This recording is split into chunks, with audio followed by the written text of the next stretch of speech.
Hello, the Internet. My name is Jack O'Brien. I'm the founder and former editor-in-chief of Crack.com and the host of the new comedic news podcast, The Daily Zeitgeist. And I'm Miles Gray, Jack's co-host. The Daily Zeitgeist is a daily comedic news podcast for people who like Crack.com. Are you okay? Do you want some water? Yeah, no, I'm good. Okay, well, also, if you like podcasts from How Stuff Works, and getting the news from some of the funniest and smartest comedic and journalistic minds around, go to Apple Podcasts to listen and subscribe. I think we got that. Ron Magill, Zoo Miami. We love having him on. We love his personality, and we learn something every week about the animals. So bring your questions here. Good questions. 786-456-4837. Amin, you're on with Ron Magill of Zoo Miami. Amin, go ahead. Hi, Ron. My neighbor had an owl on top of its house, and I showed it to my kids. I thought that was really cool. Then I realized that the owl lives on top of that house and hoots at night every single night. And so I wanted to ask, first of all, are owls indigenous to Arizona? And second of all, can you domesticate an owl? Okay, owls are indigenous. They're found throughout Arizona. There's several types of owls out there, barn owls, great horned owls. You cannot own an owl unless you have a special federal permit. All birds of prey you need to be permitted for.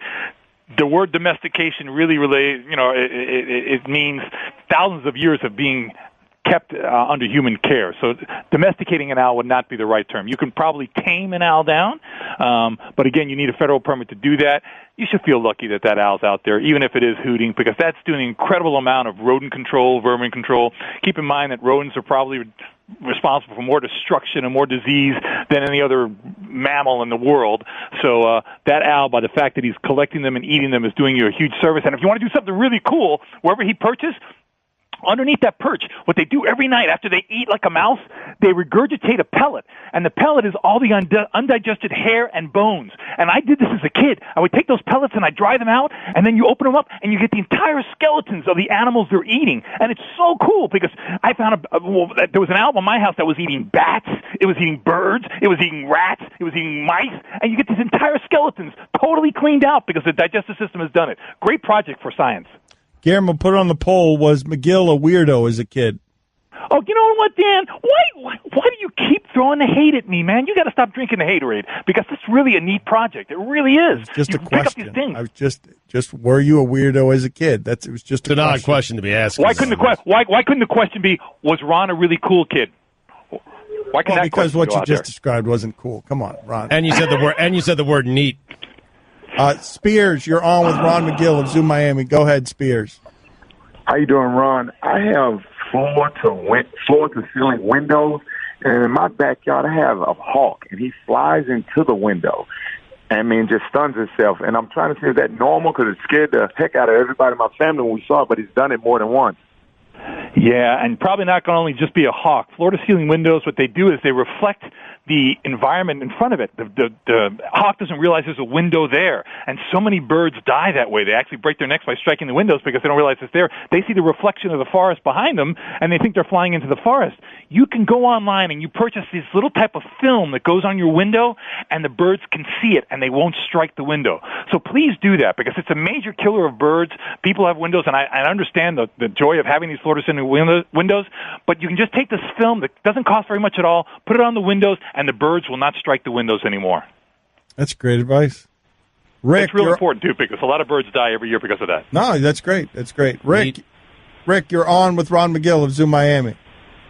Hey, Ron, question for you. When you and Dan were setting your animal football lineups, I noticed nobody picked a silverback gorilla as possibly carrying the ball or tackling somebody. Wouldn't that be a stronger, smarter animal to play football with? Certainly a good animal for tackling, absolutely. But, as far as running goes, listen, I'm not leaving. That rhino, you give the ball to the rhino, he goes straight ahead. Nothing stops the rhino. Don't even let Dan talk about this because he's clueless when he comes into this stuff. No, but I'm saying in passing situations, if I've got a couple gorillas coming off of the edge, what are you going to do?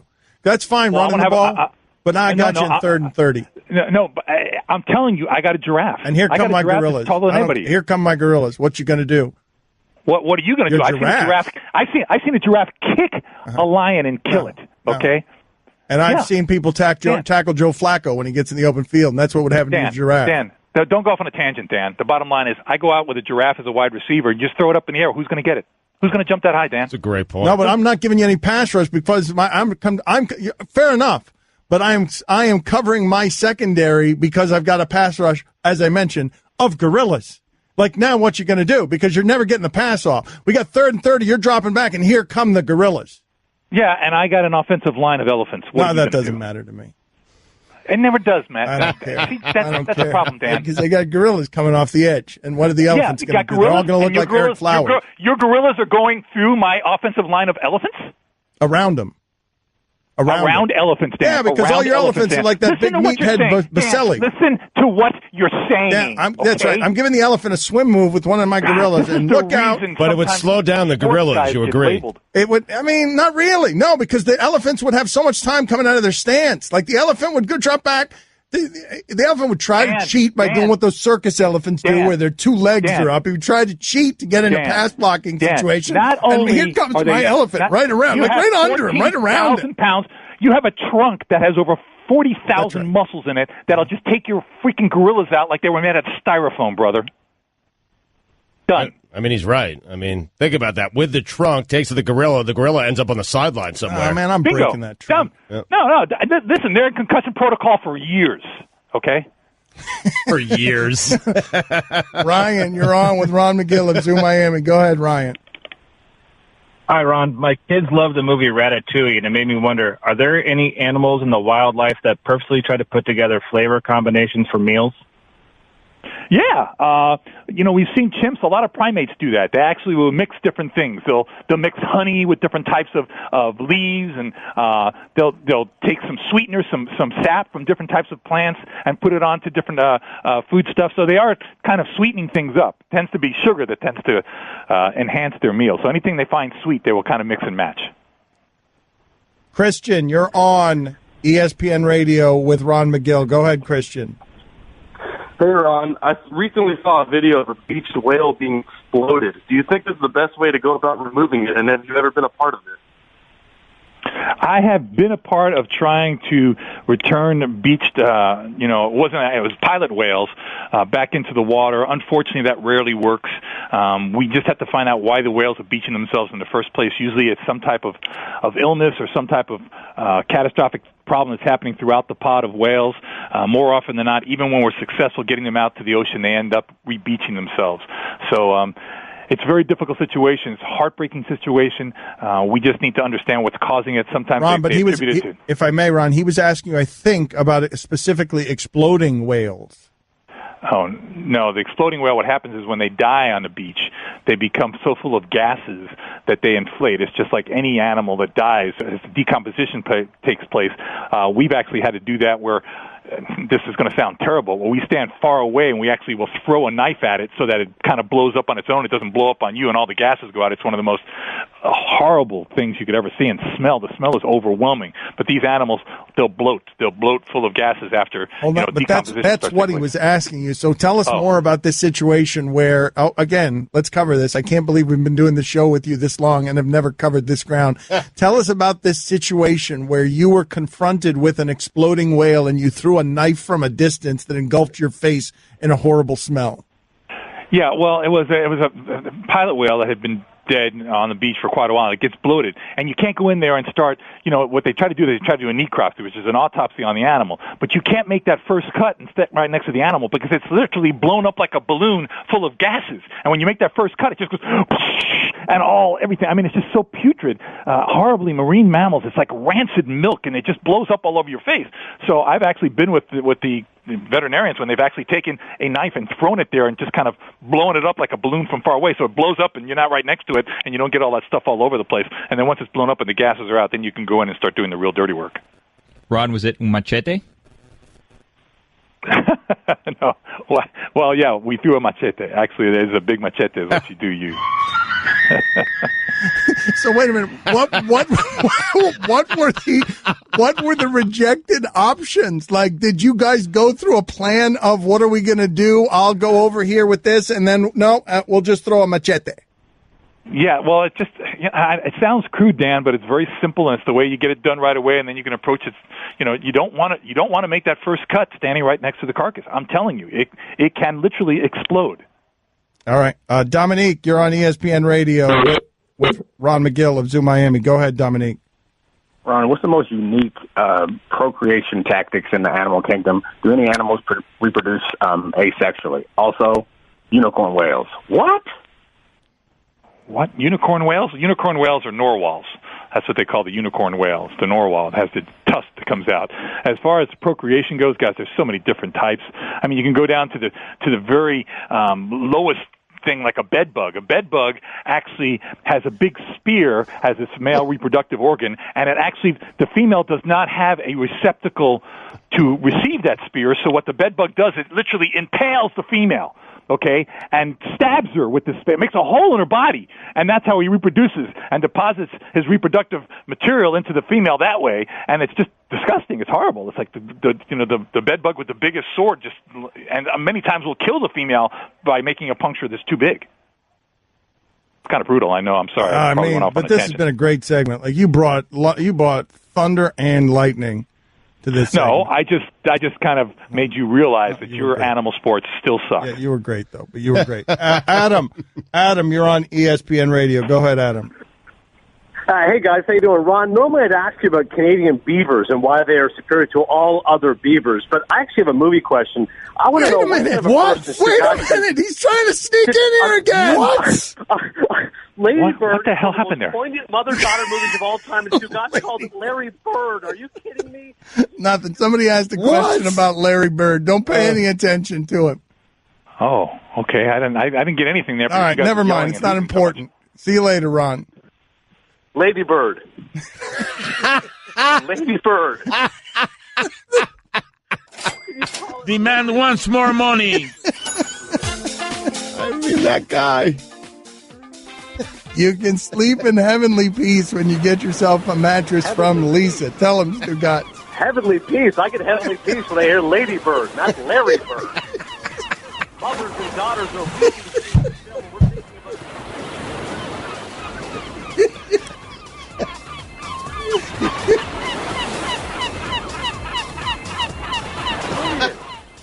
Oh, man. Kevin McHale is not showing up. Come on, get out of here!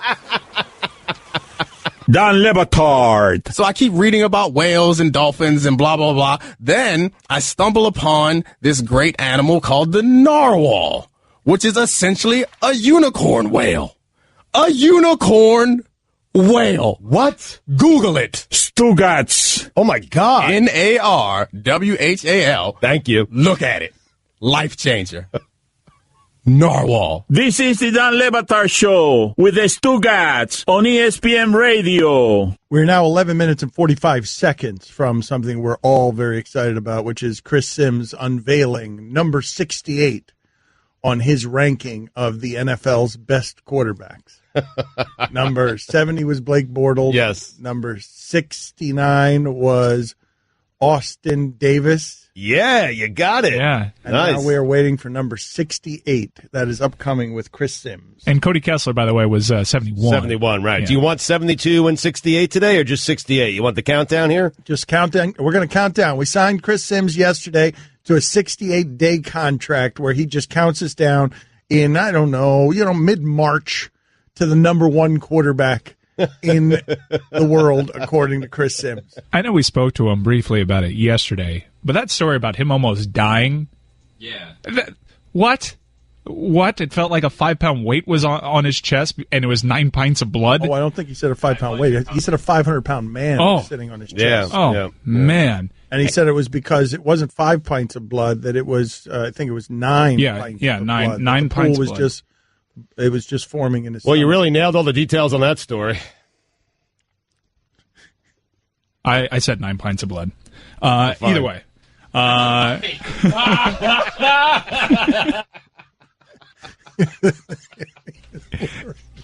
He had to say goodbye to his wife. The worst, man. The worst.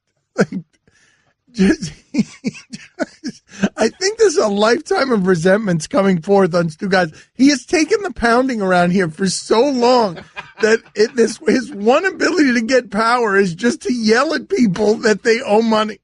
Like it feels great. I'm not going to lie. Well, you're clearly addicted to it. Like you're just derailing every show we do and now every segment by just yelling. That's a fine. And it's just a resentful clamoring back for some of the power that you've never really had around here. You watch your tone. We've created You're coming close. We've created a monster, though. This is what's happening. You know what they're saying? You know what they're saying in politics? That you take the consumer and you bury him in or her in so many things that are hard to prove or distruths or lies that eventually you just stop caring about whether something's the truth or not anymore because everything is just a bombardment. You're hit every day with so many lies that you don't even want to fact check anything anymore. You're just tired. And this is what Stugotz is doing with the fines. He's trying to attack every crevice of the show by yelling at everybody that there are fines, and it's because he's trying to protect his own dollars. The more time he's fining us, the fewer times he's getting fined. He thinks, except we're now losing count. We've lost. Somebody has said, Amin sent me a note saying Stugotz now needs to be fined every time that he says he doesn't have money and does. Oh, really? That's great. I mean, come here more than once a month and you can start making some rules on the show, okay? Because what is Amin going to be the commissioner of the fine system now? I have to deal with Sarah on the grid of death and now Amin on the fine system? Please. Amin. That's a fine for Amin. Wherever you are, put $5 down on a table. That's a fine for Amin. Yeah, put up $5. I'll be there later this afternoon to pick it up, to collect. He owes me $5. And the fine bucket should go to me. For 15 years, I've taken all the criticism I've taken on the show and done everything I could do for the show, including just being a human piñata. I feel like the fine bucket should just be cut my head off and put the money in my head. What? That would result in my death. That's not a good idea. Don Le Batard. You are the best, and when I say the best, I mean the very worst and most evil. Stugotz. The worst. But this time, it's for real. Worst. This is the Don Le Batard Show with the Stugotz on ESPN Radio. Just moments away from Chris Sims joining us and telling us the 68th best quarterback in the NFL. He'll join us in just a minute here on the Shell Pennzoil Performance Line. We are presented by Progressive Insurance. Here's your SportsCenter update. The International Olympic Committee has suspended the Russian Olympic Committee for systematic manipulation of the anti-doping rules and system, but will permit individual athletes to compete in the upcoming Winter Games if they meet standards determined by an IOC-convened panel. Can I ask you a question real quick? Sure. Why can't we make that, instead of IOC and all that reading, why can't it just be Russia, doping, they're not allowed to participate in anything, or they are? Why all those letters and all that? Why can't it just be quick the way Stugotz would do it? I'm not writing them. I'll start writing them, I guess. I happen to agree with you. I'm not going to blame anyone here. Your tone, be careful, but I'm not going to blame anyone here because that would get me a fine. I do want to blame someone, but I'm not going to do it. It's Roy. Well, how many times have I said it? Let me see if I have do some I have money. to keep saying it? Why? Like, stop. I don't have money today. I'm with you. Bengal safety George Ioka had his one-game suspension reduced to a $36,464.50 fine. I think this is what you're talking about. George Ioka, one-game suspension reduced. That's it. And then we move on to, and finally, on average, you see 7 psychopaths a day. I mean, you see one every day. Talk about Roy. No matter what your budget is, take the JCPenney Holiday Challenge and find surprising gifts at even more surprising prices. Save on toys, apparel, and name-brand gifts your family will love. Come in the store or go to jcp.com and get everything on your list for less than you think. JCPenney. For all the latest headlines and information, tune in to the SportsCenter on ESPN Radio all throughout the day. I love you, Roy. So we forgot that Chris Sims gave us number 68 yesterday, so we were all excited for number 68 today, but he gave us T.J. Yates yesterday. Oh, that's right. So we forgot all about that. So today we're on 67. This is Chris Sims of Bleacher Report. He gave you his bona fides yesterday and a total annihilation of Greg Cody's entire existence. I mean, it was wonderful to watch. And so the 67th best quarterback, according to Chris Sims of Bleacher Report, is? Oh, hello, guys. It is Cardale Jones, the third-string quarterback for the Los Angeles Chargers. Wow. Ahead Nice. of Blake Bortles. Ahead of Blake Bortles. Okay, a little bit of a shocker. Yeah. Yep, shocking upset there, though. You know what's crazy is, I made this statement kind of just roughly saying, like, that's where Blake Bortles is as a starting quarterback.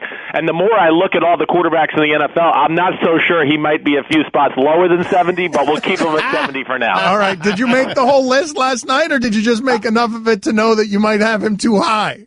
Yeah, enough of it to know that he's too high, but I'm going to finish the list today to know tomorrow, so I don't have to worry about it anymore. Okay, we look forward to checking in with you tomorrow. Go again, check him out. Check out his podcast. All Bleacher Report thanks. Thank you, Chris. We'll and thank you for signing this contract with us for now. No problem. Should I hang up, or are you going to ask me back on in 3 seconds? No, you can go now. Yeah, you can you're go good. this time. You're good. I don't think we need anything from you anymore. All right, see you guys. Thank you. All right, see you, man. Although Mike did have some. Oh wait, yeah, I did, because he mentioned yesterday that he had to say goodbye to his wife, and he didn't know if he was coming back, and we didn't really dig into that. Yeah, we should. All right, is he still Get there? him back. Is he still there? Chris, I'm here. Hey, Okay. what's up? Everything okay at home, or? So no, wait a minute. No, wait a minute. Stugotz, no, he had to say goodbye to his wife almost because he was close to dying. Were you not here for that story yesterday? No, I was. I was here for it, but it was a casual thing, just making sure everything's okay at home. That's all. Polite thing to do there. Good. You told us yesterday when your spleen exploded on the field, John Gruden coach team. You didn't tell us you scored a touchdown, right? You finished the game, didn't you? Did you finish? I finished the game. I sucked it up. I did. Yes, I actually came out of the game because the curtains went down on me in the middle of a snap, like literally where, thank God, my left guard jumped off sides when I went on a hard count, and the curtains were coming down as I was underneath the center.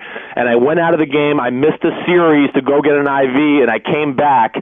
I thought I led us on the game-winning drive, and they ended up kicking like a 58-yard field goal to beat us with no time left. It was Yeah. Wait a minute. Hold on. Oh, that hurts. Hold on. When you say the curtains were coming down, you almost passed out while under center during an NFL game? I did, yes. I really was. Cadillac Williams is behind me, if you guys remember him, and we had a running play to the left, and I just was, as I was going blue 85, all of a sudden I was going, damn, everything's getting black in here. What's going on? And I said, well, what am I going to do? And I was literally just getting ready to just kind of go back to that area and stick my hand out, and hopefully he got the ball, but my left guard, Dan Benning, thank God, jumped off sides. I went to a knee, got an IV, came back. And so how do we feel about the doctors diagnosing your exploding spleen with, how about some IV juices? Well, they weren't gonna. They had no control over me. This is my problem right now with the whole concussion thing too. These are grown men. I don't care. Like, we need to sign a waiver that just says, like, I was never under the impression, that Ray Lewis and Julius Peppers running into me full speed was healthy for my body. I kind of knew that. So, yes. If I get my bell wrong, I'm gonna be like, hey, screw you. I'm a grown man. If my bell wants to be wrong, it can be wrong. I'm coming back in the game, and that's what that was that day. They weren't taking me out. We weren't playing good, and I wasn't coming out of the game no matter what. Chris, though, in retrospect, given that you almost died and given that your wife was called to the hospital and she was told you're probably not going to make it, go ahead and say goodbye now. In retrospect, as an adult, you could look back and say that probably wasn't the healthiest attitude. I can definitely look back and go, yes, maybe we could have got out of the game a little earlier to avoid total disaster, and maybe it wouldn't have completely ruined my career. Yes. But Chris, I mean, you did all that, and the 58-yarders still beat you. Oh, I know. Heartbreaker. Like, a spleen breaker, for lack of a better phrase. All right. It really was. It was a bad day, man. All right. We'll talk to you tomorrow. Thank you for being on with us. Be good. See you, man. All right. This is gonna be. I got more. I want to know. Did he say who kicked that field goal? Or who was the person that hit him? Yeah. Was it a routine? Yeah. hit? No, I don't want to ask get him back. Yeah. No, let's just let him go. I'm not going to do this every day for 68 days. Let's just let it go. Let it go. Sometimes he will just appear, and it'll be just Cardale Jones is number 67, and then he's gone. But he tells such great stories that beg follow-ups. I still have more on this I whole got more on everything. Tomorrow. Davis is the one that hit me, if you want to know. Get out of here! Who kicked the field goal? Who kicked the field goal? Get out of here! I can't remember who the damn field goal kicker is, but I know he made it. That's all I know. All right. I'm glad everything's okay at home. All right, quit. Yep, all good. See you later. You're such a fraud. How about that one? How about Stugotz? I'm good, man. When Mike said he had to say goodbye to his wife, Stugotz forgot totally about the story from yesterday that made that a deathbed story and comes in with the opener of, I hope everything's okay at home. I thought I fooled you. I mean, in terms Can't of sneak one past you. You being maximum you right there. Like, you have so little respect for everything that we do around here and every word spoken by anybody in the universe. And you, a regular Sherlock Holmes. Didn't take that much to crack that case. Again, I want to revisit this for a second. What happened? Yesterday on the show, Chris Sims told a fairly memorable story about saying goodbye to his wife because his spleen ruptured during an NFL game. Yeah. Saying goodbye to his wife because he thought he was going to be an on-field casualty, an NFL casualty. He told you that story. Mike Ryan repeats it with the understanding that you would understand that that story's been told to you and this audience yesterday. Mike Ryan repeats it by saying he said goodbye to his wife. I have some follow-up questions. He comes on here, and your first question to him was, is everything okay at home? It's a polite thing to ask. Don Le Batard. Never going to stop. I am what I am, man. I'm 44 years old. I ain't changing. Stugotz. Why change now? It's worked. Here I am. Sitting next to you. Filthy rich. This is the Don Le Batard Show with the Stugotz on ESPN Radio. Stugotz, I'm curious here. We were having this conversation. We've been having it for a couple of weeks. Is it possible that a general manager doesn't, because of the nature of drafting across sports, because it's so unscientific, can a general manager have good seasons and bad seasons? Can a general manager be a good general manager for a period of time and then become a bad general manager? 100%. I think if you had a guy who just said, hey, you're going to be the general manager of this team for the next 25 years, I think there would be great stretches, great. And there would be lousy stretches, of course. Like, you can't get the draft and the evaluation of players, even free agents, exactly right. You can't do it. Well, the reason I asked the question because of what's happening in Denver, which seems to be a calamity at the position that Elway is most qualified to analyze in his position running that team. What's happened to the Broncos is startling, and it starts with John Elway not being able to find a quarterback. John Elway wanted to overpay Brock Osweiler, somehow got outspent by the stupidity of the Bill O'Brien, Houston, whatever they're called now, the Texans. Yeah, the Texans, Dan. I was going to call them the Oilers there for a second. No, it's the Texans, and that would have been a fine, so I'm glad you corrected yourself. But Thank you. But Paxton Lynch is a guy they took in the first round that hasn't worked out, and they took Trevor Siemian late. So, but I'm saying if I'd asked you 3 years ago, is John Elway a great general manager? Yes. The answer is yes. Yes. And if I ask you now, who's responsible for everything that's happening in Denver, where they're coming to Miami and losing by 1,000,000 points, and they're not any kind of competitive the last month of the season? It's John Elway, but that doesn't mean he's a bad general manager. He's just going through a bad stretch right now. It means that he's been bad this year, though. It does be, and furthermore, if he doesn't fix his quarterback problem, he's going to be bad for the rest of time. Oh, no question about it. But I'd like to think that he's going to fix that somehow. Okay, but how? Because he's gone. I don't know. Okay, but maybe he gets Kirk Cousins. No. That team's not far away, Dan. But this is the thing that I want to discuss with you: the idea that John Elway looks at a quarterback and sees something that I don't, or that you don't, or that fan in Section 125 doesn't, because John Elway should be uniquely qualified to evaluate quarterback talent, and all he's done is win with the worst season of Peyton Manning's life, right? And try to overspend on Brock Osweiler, who isn't an NFL quarterback, and now has and Paxton Lynch and Trevor Siemian and failure. I'm not saying you're wrong. I'm just asking this question: if you played quarterback at a high level, should we automatically assume that you are uniquely qualified to evaluate other quarterbacks? I don't know. I'm asking. I don't know the answer to that. Well, I'm just saying that based on what is John Elway a general manager that is great.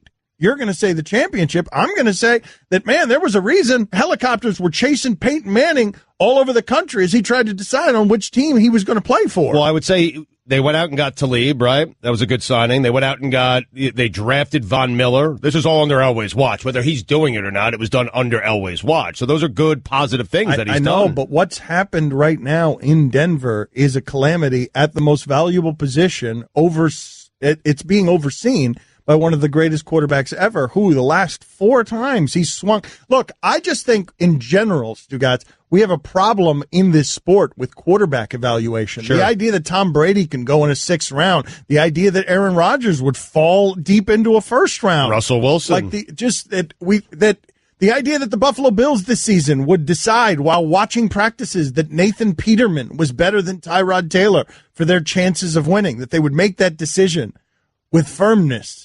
I think we wait because the Broncos are bad, and maybe they'll win 4 games this year. They're that bad. They're 3-9 right now. So, and it's supposed to be a very good quarterback draft. And I'd like to think they're going to take a quarterback next year in the draft because the defense is pretty good, although it appears broken because they don't have a quarterback and they're tired of it. I'm hitting pause on my appraisal of John Elway because I want to see how he does with this next draft. No, but this is what I would say to you. What I would say to you, based on what you've seen from John Elway in terms of quarterback evaluation, do you trust him with that decision? Because every other time John Elway has believed in a quarterback for the Denver Broncos, the only quarterback who's been any good was Peyton Manning in the worst season of his life. Right, and that was kind of gifted to him because of that's what I'm asking you. So, I mean, but all we have Osweiler, who he did offer a lot of money, Lynch, and Trevor Siemian. But Simeon's a late-round pick, so I give him – it's the Paxton Lynch pick that has you concerned a little bit. Yeah, and there wasn't quite that urgency when they made that pick. They thought that they could ride out what they had a little bit longer. Remember, they weren't that bad last year, so they weren't picking at a spot in the draft. No, but what I'm looking at specifically right now is that over the last month of the season, they've been jarringly not competitive, where they're allowing 50 in one game and all that stuff that people are saying the Giants are quitting on McAdoo. Like, the team in the league that looks like it's quit the most is the Denver Broncos, if you want to start filing those accusations. I don't do that in that sport, but the Denver Broncos all of a sudden are getting trounced by everybody. They lost to the Eagles 51-23, the Patriots 41-16, and then last weekend to the Dolphins 35-9. NFL teams don't lose like that 3 weeks in a row, not even the Browns. I'm sorry, that was 3 of the last 5 weeks. There were 2 competitive games in there that they lost, but those games were against the Bengals and the Raiders. So. Yeah, but if you were ever going to accuse a team of quitting, putting up that effort offensively against one of the worst defenses in the league, according to advanced metrics, that was shocking on Sunday. Their quarterback play is incompetent. Paxton Lynch, before he got hurt, had 9 completions for 40 yards. Yeah. Like, they're getting incompetent quarterback play. They won the Super Bowl with pretty terrible quarterback play. Yeah, I don't know what's going on with Simeon, too. Like, Simeon wasn't great last year, but he wasn't this. He was adequate. Let's update the polls, Stugotz, at Le Batard Show. All right, I was just checking who went after Paxton Lynch. Was there a good quarterback who went after Paxton Lynch in 2015? Because then you start to question him if he took Paxton Lynch and there was another good quarterback there. The Twitter poll is brought to you by Upside.com, giving all business travelers the gift of a better travel experience this holiday season. Check them out today. It's Upside.com, at Le Batard Show on Twitter. What's more expensive, coconut water or a machete? 62% of the audience said coconut water. Have you heard of the... Oh, I don't know how to pronounce this. Afilador. Afilador. Have you heard of the Afilador? 90% of the audience said no. That's a guy who comes around the neighborhood sharpening knives in Miami. That's his ice cream truck sound. Yeah. We're not making any of that up. Yes, that's a true story. That happens in Miami. Thank you, Guillermo. Excellent work by you today. Are machete sales up? 54% of the audience said no. 54% said, 54% of the audience said yes, machete sales are. You read the internet wrong. That's a fine. I corrected myself before you find me. That's a fine. No. Gotcha. No. That's not a fine. Well, I'm out of money today. That's a fine. For me. How do you pronounce it? Guillermo, you want to pronounce these for us? Machete? Yep. Or machete? 64% of the audience said... I'm not looking at your it. way, Guillermo. Machete. Yes, machete with a Hispanic flourish. I wouldn't have gotten to you if it was my way. Oh, for the love of God. I just saw that. Oh, wait a minute. We're going to have to stop the polls for a second because now I'm going to be mad at ESPN. What happened? I've just gotten a note that what I said about Jimbo Fisher has been circulated now around the aggregate, on the aggregate at ESPN, where all of the platforms are now taking what I said. And the subject line on this just says, Dan Le Batard says Jimbo Fisher is a terrible coach. And I didn't say that. I did not say that. You did. I was trying to help you out. You did, though. Yeah, I did not say that he was a terrible coach. I'm jealous. I wish I had. That's not what I said. I said he's not worth that much money. I hate all of you.